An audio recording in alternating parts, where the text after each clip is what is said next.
Ahí puse a grabar de vuelta. Habíamos visto el pago del servicio de luz del local, y habíamos visto la disminución del activo porque lo pago en efectivo, y habíamos visto el incremento de ese gasto como pago del servicio de luz. El último que hice acá es el cobro. ¿Se acuerdan que yo había hecho la venta bueno, de esos 500 teclados? A ver si no, sí, habíamos visto el otro, donde yo pagaba la deuda que tenía, y en este caso lo que yo hago es cobrar ese pagaré que yo había tenido por la mitad de la venta que yo había hecho. No, la venta entera habíamos dicho que la habíamos cobrado con un cheque, que la habíamos cobrado con un pagaré. ¿Se acuerdan? Lo habíamos visto más arriba. Era esta. ¿Sí? Habíamos vendido 500 teclados a 750 pesos y nos habían pagado con un pagaré, que ya lo habíamos registrado en el activo como un ingreso, ¿sí? Como positivo, como un incremento del activo. Pero lo que vamos a hacer ahora es cobrar ese pagaré, ¿sí? Porque pasó el tiempo y lo vamos a cobrar. Y el registro de ese cobro, primero lo que hago es, si yo lo había anotado en el activo a ese pagaré, lo que hago ahora es, bueno, disminuye en el activo, ¿no? Entonces, como disminuye en el activo, está registrado en el haber. Disminuye por el mismo monto, por supuesto, con el que lo habíamos registrado originalmente. Y ahora lo que yo hago es hacer un cambio en el activo. Digo, sale un activo que estaba en forma de pagaré y entra un activo que ahora viene en forma de cheque.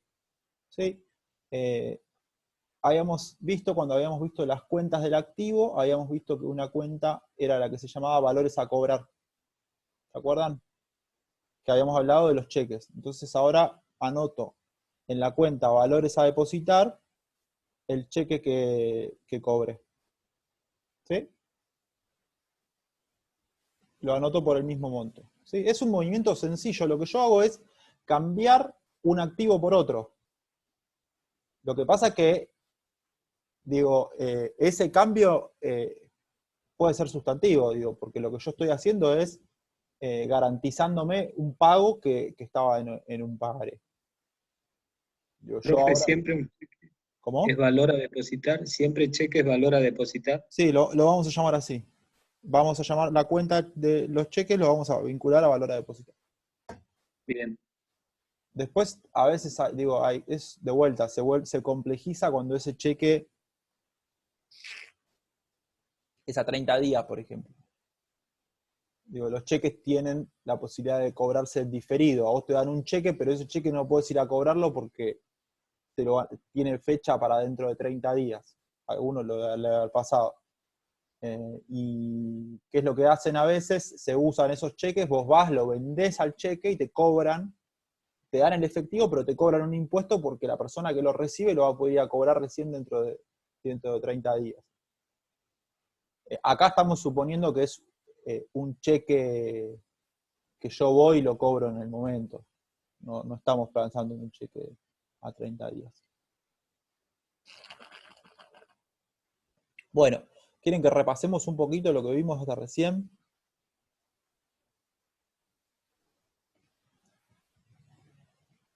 ¿Sí? Sí, sí. Bueno,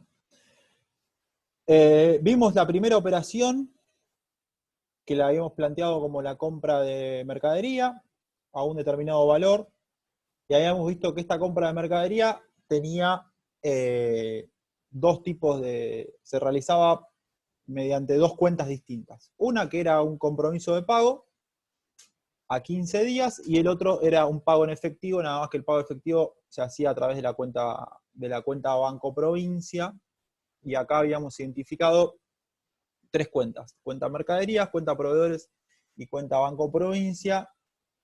Habíamos identificado qué parte de cada una de esas cuentas correspondía a las partes de la ecuación patrimonial, qué parte correspondía al activo, qué parte correspondía al pasivo. Y habíamos hecho el asiento, ¿no? Respetando lo que habíamos visto en relación a los incrementos de activo, disminuciones de activo, incrementos de pasivo, hicimos el registro de la cuenta. La columna que yo les pongo ahí, que se llama compra de teclados, cuando el proveedor va a cobrar deuda a futuro, en realidad es para orientar, digo, las que se asientan por lo general son las que están de la cuenta mercadería, disminución o aumento de activo pasivo, y después el debe y el haber. Pero eso nos sirve de referencia a nosotros para saber de qué estamos hablando. La siguiente que hicimos fue un movimiento de venta, donde vendimos esos teclados que habíamos comprado por un monto superior, y hablamos de la necesidad de hacer un doble registro, donde teníamos que registrar el ingreso por esa venta y teníamos que registrar el costo que había tenido esa mercadería. Entonces lo desdoblamos, digo, hicimos dos asientos distintos, uno en el que registramos la salida de la mercadería y otro en el que registramos el ingreso, en este caso de un pagaré por 375.000 pesos. El ingreso de ese activo como pagaré. El ingreso está mal usado. La entrada de ese activo o la entrada de ese pagaré y el ingreso por la venta de los teclados de 375. Bueno, esto es un comentario sobre lo que hablamos recién, digo, la necesidad de generar dos asientos contables, uno vinculado al ingreso y otro vinculado al egreso del costo, o sea, la salida de esa mercadería. Y bueno, la idea de la importancia de la igualdad contable. Eso después lo tienen ahí para mirar. Después lo que habíamos hecho era que nosotros lo que hacíamos era cancelar la deuda que teníamos con el proveedor, que nos había vendido los teclados. De vuelta lo registrábamos como una disminución del pasivo porque yo cancelaba esa deuda y por supuesto una disminución del activo porque lo pagaba en efectivo involucrando a la cuenta caja. Acá está de vuelta la igualdad contable y el asiento. Después este es el mismo y habíamos hecho los últimos dos ejemplos que eran como un poco más sencillos donde registrábamos un gasto que en este caso estaba vinculado a la cuenta de servicios, que era el pago de la luz, y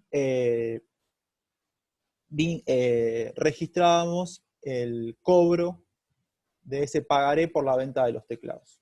¿Sí? Entonces, si volvemos un poco a lo que habíamos visto al principio, que habíamos visto acá, donde vimos todas las cuentas, nosotros de las cuentas trabajamos con la cuenta caja, trabajamos con la cuenta corriente de Banco Provincia, trabajamos con la cuenta valores a depositar, trabajamos con la cuenta documentos a cobrar, trabajamos con la cuenta mercaderías y trabajamos con, a ver acá, bueno, proveedores y trabajamos con la cuenta costo de mercaderías vendidas y creo que ventas.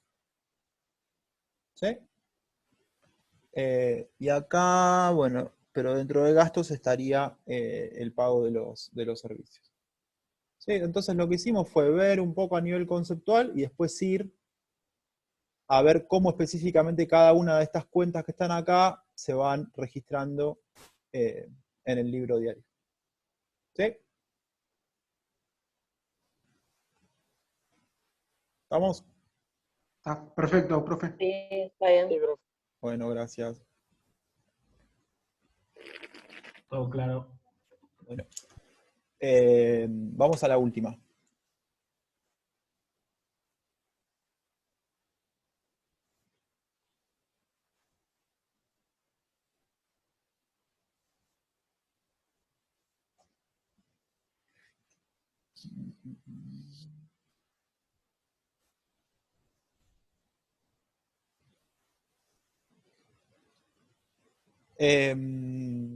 Creo que no, la clase pasada vimos algo que tenía que ver con el principio de lo devengado.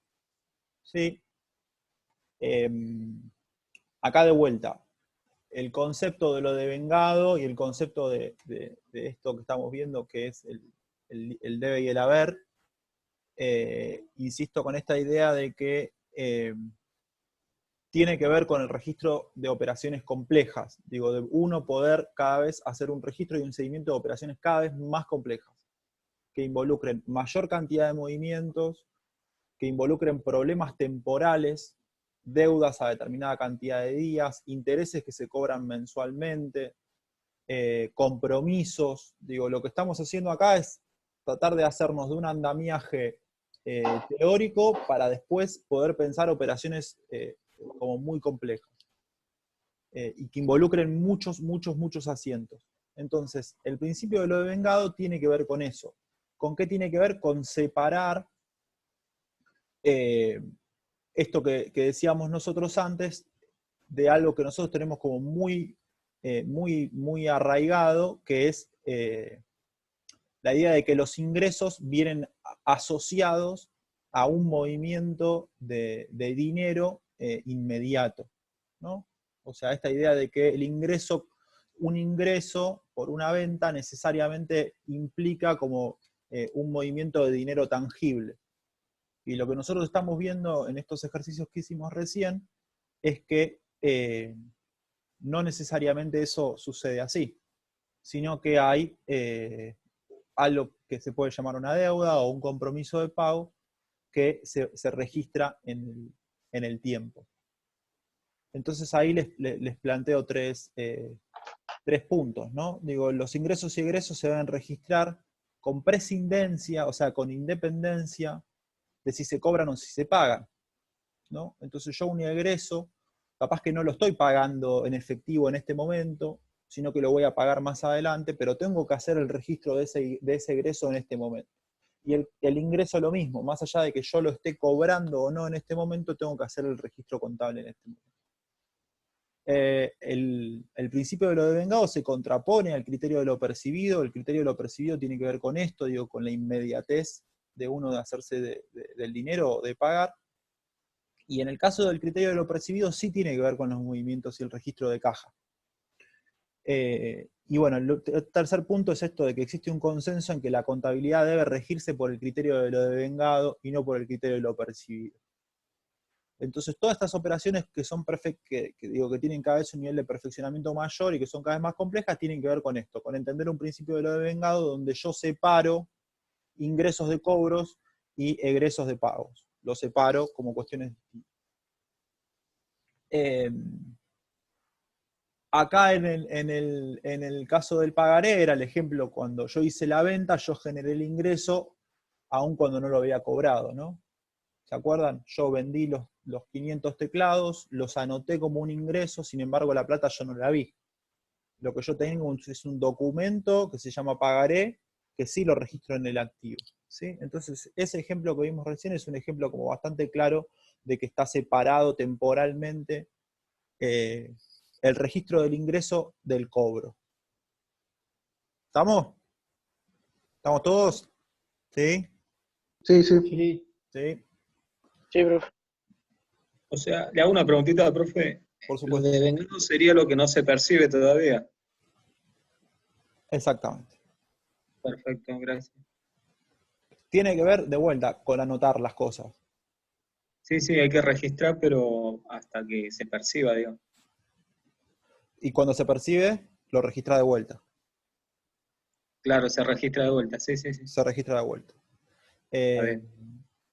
Cuando vos tenés que registrar cientos de estos movimientos, el problema que te genera no registrarlo puede ser grave.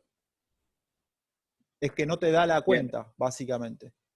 Si vos decís, solo lo voy a registrar cuando me den la guita, bueno, tenés un problema de que no te va a cerrar la ecuación contable. Bien, perfecto.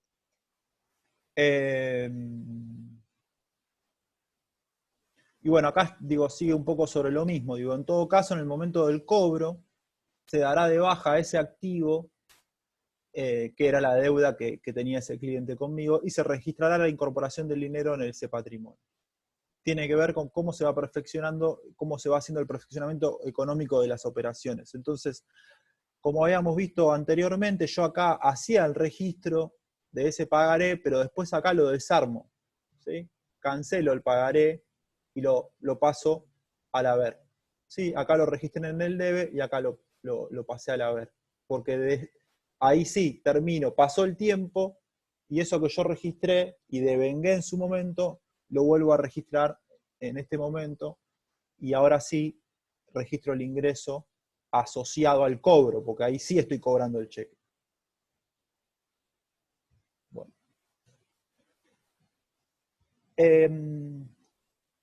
Para las operaciones que son un poco más complejas, en donde está vinculado, por ejemplo, esto que tiene que ver con lo que es un interés, se está construido a nivel sistema esto que se denomina cuentas regularizadoras. Que tiene que ver con, bueno, ¿cómo hago yo para anotar todo lo que está asociado a lo financiero, ¿no? A veces hay como una digresión que tiene que ver con que a veces las empresas tienen problemas financieros, pero no tienen problemas económicos. ¿Alguien puede hacer un comentario sobre eso? ¿Qué quiere decir cuando yo hablo de lo financiero y hablo de lo económico? ¿Cómo dijo, profe? No lo escuché. Yo lo que estoy planteando acá tiene que ver con,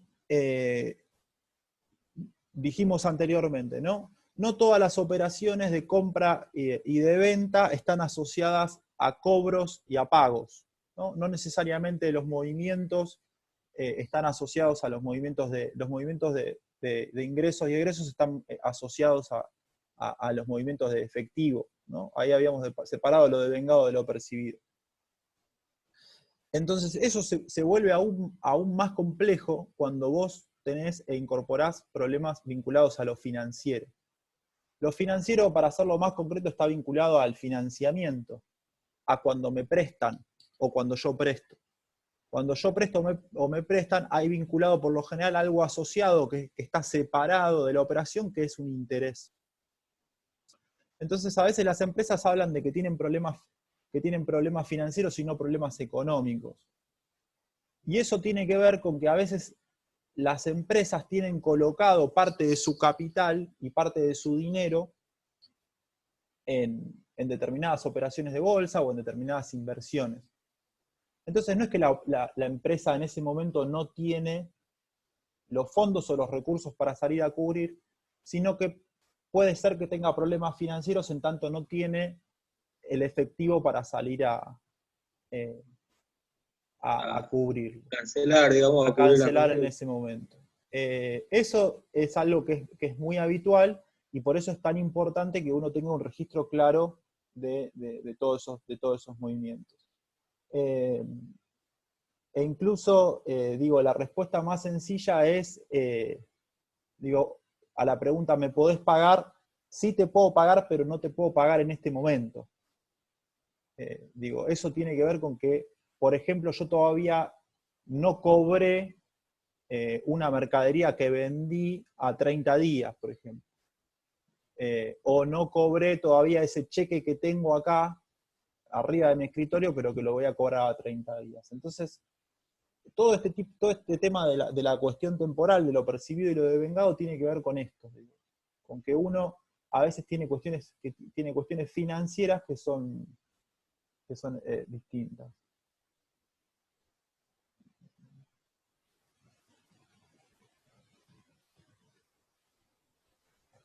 Bueno. Acá lo que les puse es un ejemplo bastante sencillo. Son 3 momentos temporales, uno el 1 de mayo, otro el 31 de mayo y otro al 30 de junio. Sí, alguien hizo una pregunta. Profe, ¿puede ser eso de los bonos que está pasando con el gobierno actualmente o no? Los cuervos estos que quieren cobrar el bono. ¿Algo parecido? El problema es cómo ponen, el problema es cómo ponen esos intereses. Me pregunta Sofía. Sí, profe, yo estaba viendo porque, por ejemplo, ahí En el mes de junio sería ya el 20% ya con respecto al de mayo, ¿no? Se estaría tomando, no el 10%, porque dice 2.400, y no el Eh, 10%, digamos, de mayo, el que son 10% de 2000 es 200. Sí, claro, es verdad, tenés razón. Ahí es 2100 y 2200. sería 2.220 en todo caso, si es el 10% del de mayo, ¿no? No, acá es sencillo, es el 10% del total, no es el 10% sobre el 10%. Ah, perfecto. Pero sí, acá es 2000, 2100 y 2200 es la evolución. A ver, pará.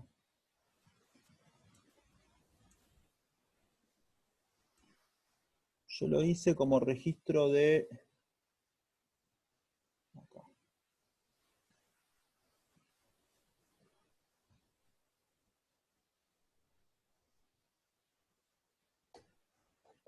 Lo que estamos diciendo acá es que hay un 10% por cada mes, en realidad. No es un 10% en total. Entonces yo te voy a cobrar un 10% el primer mes y te voy a cobrar otro 10% el segundo mes. ¿Se entiende? Entonces yo te cobro por la venta de esos teclados. Acá le puse un valor de referencia, le había puesto un monto de 7.50, acá le puse un monto que sea más asociable al ejercicio. Pero la idea es que vos me debés 2.000 pesos, y como me los vas a pagar esos 2.000 pesos dentro de 2 meses, yo te voy a cobrar un interés. Y te voy a cobrar un interés del 10% el primer mes, y te voy a cobrar un interés del 10% el segundo mes. Si vos me pagás a mí el 31 de mayo, yo te voy a cobrar 2.200. Si vos me pagás a mí el 30 de junio, yo te voy a cobrar 2.400. ¿Se entendió? Chicos. Sí.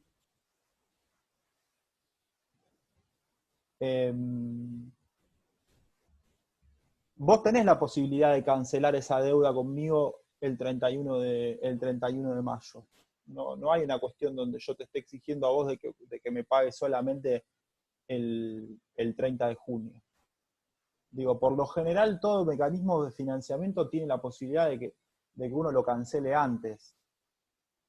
Y esa operación de cancelarlo antes, acá está planteada de una manera bastante sencilla, pero a veces cuando los préstamos son a largo plazo, a muy largo plazo, se vuelve como más complejo el mecanismo financiero de cuándo lo podés cancelar y cuánto es lo que te cobran. Digo, no es lo mismo cancelarlo a los 6 meses que cancelar, si una operación, un préstamo de 2 años o un préstamo de 24 meses, no es lo mismo cancelarlo a los 6, a los 12, a los 18. Y siempre son distintos las metodologías de financiamiento. Una de las operaciones más complejas que se armó acá en Argentina es el crédito UVA, por ejemplo. Que tiene una complejidad y una cantidad de variables que requiere como un manejo financiero bastante alto para saber si te conviene o no cancelar, adelantar cuotas, pagar las cuotas del final del crédito, pagarlas de ahora, solamente pagar el interés, si se puede. Bueno, tiene un nivel de complejidad lamentablemente, porque es un crédito que está destinado, se supone, a grandes cantidades de personas y tiene una complejidad y una dificultad enorme y se complejizó muchísimo más con la inflación. Pero bueno, acá está planteado como una operación sencilla, donde uno tiene una venta por 2.000 pesos, pero como esa venta se va a cobrar dentro de 2 meses, tiene un interés del 10% por cada mes de financiamiento. Y lo que yo les quiero mostrar acá es cómo es que se registra ese movimiento con esto que se llaman cuentas regularizadoras. Si ustedes lo ven acá, nosotros tenemos un ingreso vinculado a las mercaderías, que dijimos que ese ingreso va a ser de 2.000 pesos. No es que esas mercaderías a mí me van a generar un ingreso de 2.400 pesos al final del recorrido, ¿no? Sino que yo por las mercaderías voy a seguir cobrando 2.000 pesos. La única diferencia es que como yo asumo un riesgo y te doy a vos la posibilidad de que durante 2 meses no me pagues, te voy a cobrar un adicional. Y ese adicional es de 400 pesos. Pero lo voy a registrar con independencia de la mercadería, ¿sí? ¿Se entiende esto? Parece como muy sencillo, pero es como súper importante.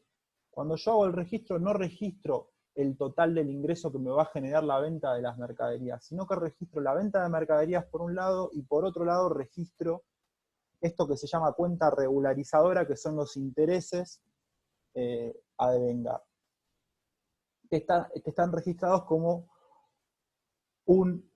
eso que vimos en su momento, que son resultados del periodo, y es un incremento de esos resultados. Porque al final de ese periodo, que es de 2 meses, yo voy a tener un ingreso adicional de 400 pesos. ¿Me siguieron? Entonces, yo voy a registrar el ingreso por las ventas de 2.400, perdón, acá, de 2.000 lo voy a registrar en el haber. ¿Sí? Voy a registrar los intereses como resultados acumulados en el haber, y voy a registrar un incremento de mi activo vinculado a la cuenta clientes por 2.400. Y ahí me cerró la ecuación contable, ¿sí? Pero la importancia acá es entender que yo generé una cuenta nueva, una cuenta distinta, asociada a la cuenta ventas, que se llama intereses a devengar, y que la anoto de manera independiente a la cuenta ventas. Si no, yo lo que haría es anotar directamente ventas por 2.400 y incrementos del activo por 2.400. Pero como hay un mecanismo financiero que tiene una cuestión temporal y que yo no necesariamente esos 400 los voy a cobrar en el corto plazo, los tengo que diferenciar y los anoto de esta manera.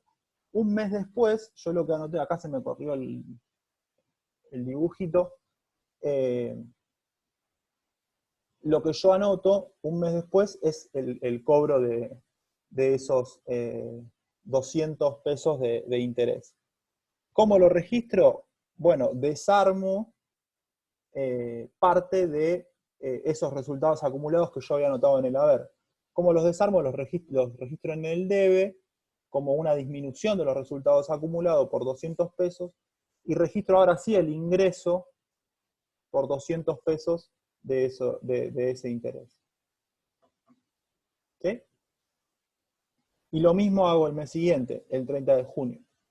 Termino de desarmar la operación y registro los otros 200, desarmo los otros 200 que tenía como resultados acumulados en el haber por el debe, y hago el registro de los intereses por ese lado.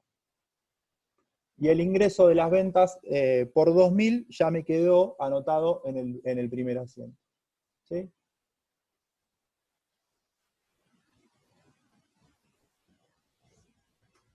Eso tiene que ver con esta idea que se llama cuentas asociadas o cuentas regularizadoras, que son cuentas que yo voy generando de manera paralela para poder ir regularizando otras cuentas. En este caso era la cuenta clientes, que va asociada a esta cuenta que se llama se llama intereses a devengar. Que la habíamos visto al principio, y habíamos visto intereses positivos a devengar e intereses negativos a devengar. En este caso son intereses positivos a devengar, porque son intereses que voy a cobrar yo. Cuando son intereses que yo tengo que pagar, se llama intereses negativos a devengar, y también tiene que ver con los resultados acumulados. ¿Me siguieron? ¿Sí? Sí, profe. Sí.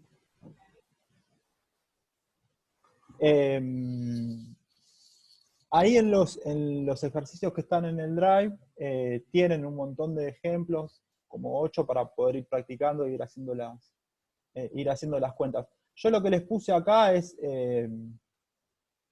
un signo adelante, positivo o negativo, según cómo se comporta, pero después en los ejercicios pueden ponerlo o no, eso para orientación de ustedes.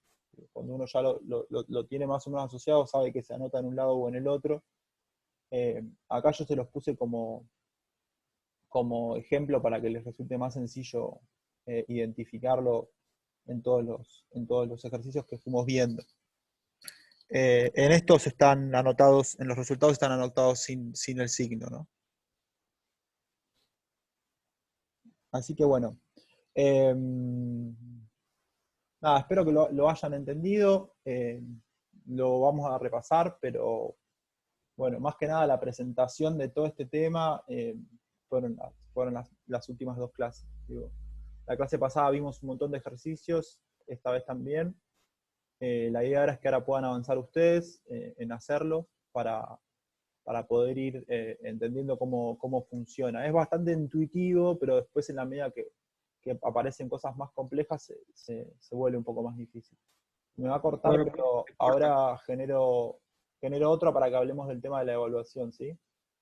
buenísimo.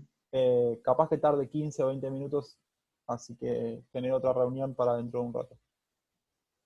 ¿Sí? Aprovechen para descansar un ratito.